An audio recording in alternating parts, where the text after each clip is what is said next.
Halo semuanya, perkenalkan nama saya Maria Putri Ariyanti Ningsilase dengan NIM 611210047. Di sini saya akan mempresentasikan hasil analisa manajemen strategi terhadap PT KAI.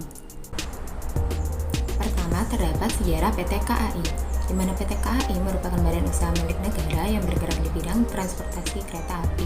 PT KAI didirikan pada tanggal 28 September 1945 dan memiliki tugas untuk mengoperasikan jasa angkutan kereta api penumpang dan barang di seluruh wilayah Indonesia.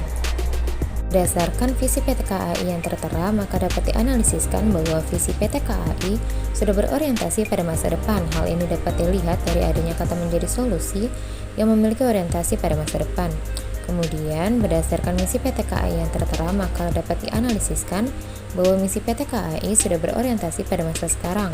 Hal ini dapat dilihat dari adanya kata menyediakan, mengembangkan, dan memajukan yang memiliki orientasi pada masa sekarang dan bertujuan untuk mencapai visi PT KAI. Selanjutnya, tujuan merupakan keinginan bersifat umum dan mengandung pengharapan, serta pencapaiannya jauh dan tidak terbatas. Hal ini sesuai dengan tujuan PT KAI yang tertera, di mana memiliki harapan jangka panjang dan dibuat berdasarkan misi PT KAI.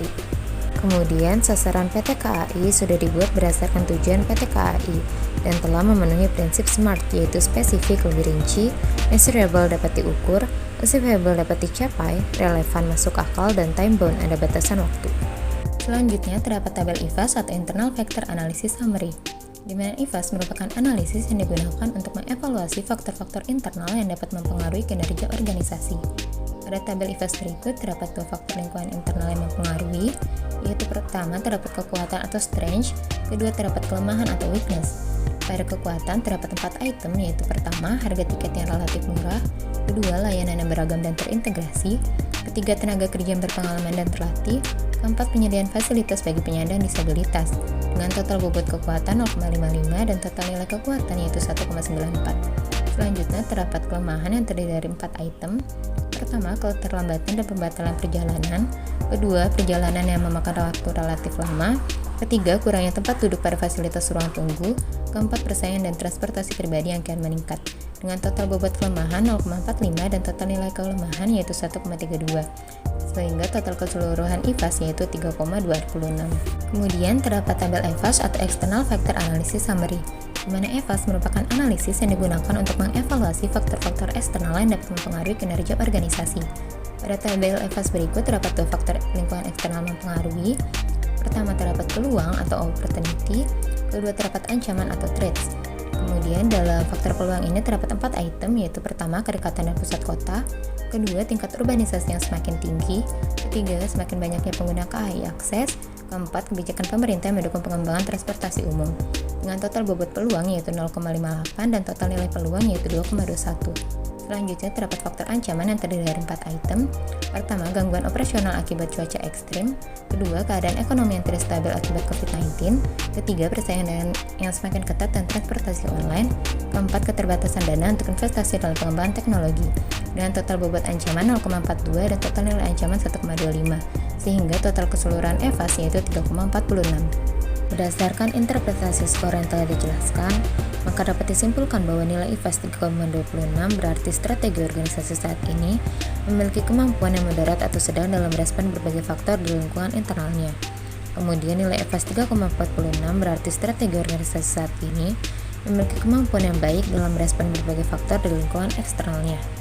Lalu hasil analisis SWOT PT KAI berada pada kuadran 1. Hal ini sangat menguntungkan bagi PT KAI karena PT KAI dapat mengembangkan strategi dengan memanfaatkan kekuatan untuk mengambil manfaat dari peluang yang ada. Oleh karena itu, strategi yang harus diterapkan PT KAI ialah mendukung kebijakan pertumbuhan yang agresif. Selanjutnya yaitu metrik SWOT pada PT KAI, di mana strategi SO yang pertama meningkatkan kontrol terhadap sarana prasarana yang ada. Kedua, meningkatkan pelayanan berbasis teknologi informasi. Kemudian strategi WO yang pertama mengkoordinasi waktu keberangkatan, kedua menambah kapasitas duduk pada fasilitas ruang tunggu.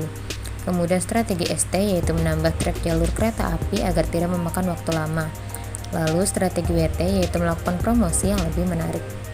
Kemudian terdapat pilihan scorecard PT KAI yang terdiri dari beberapa perspektif, yaitu yang pertama perspektif keuangan yang memiliki indikator pertama rasio likuiditas yang terdiri dari cash ratio dan current ratio, kemudian yang kedua rasio solvabilitas, yang terdiri dari financial leverage dan debt to equity ratio, dan ketiga rasio rentabilitas yang terdiri dari ROI, ROA, ROE, serta profit margin.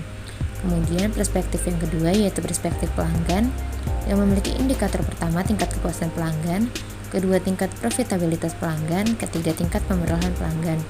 Kemudian yang ketiga terdapat perspektif bisnis internal yang memiliki indikator pertama tingkat keselamatan, kedua tingkat pelayanan yang terdiri dari keterlambatan kereta api penumpang datang, keterlambatan kereta api barang datang, dan keluhan penumpang.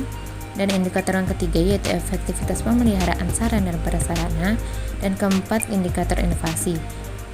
Kemudian yang keempat terdapat perspektif pembelajaran dan pertumbuhan yang memiliki indikator pertama kepuasan karyawan, dan kedua produktivitas SDM dari satuan angkutan dan satuan pendapatan.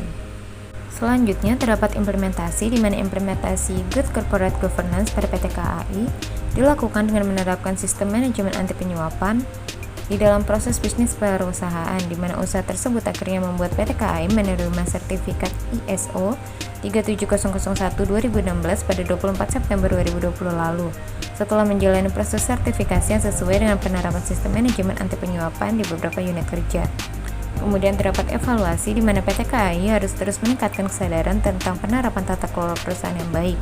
Hal ini dapat dilakukan dengan berkomitmen dengan seluruh pegawai untuk tidak melakukan gratifikasi dan menyelenggarakan acara penyambutan yang berlebihan. Kemudian PT KAI juga harus rutin mengadakan sosialisasi dan pelatihan SMAP yang dapat dilakukan dengan tatap muka baik secara langsung maupun secara tidak langsung.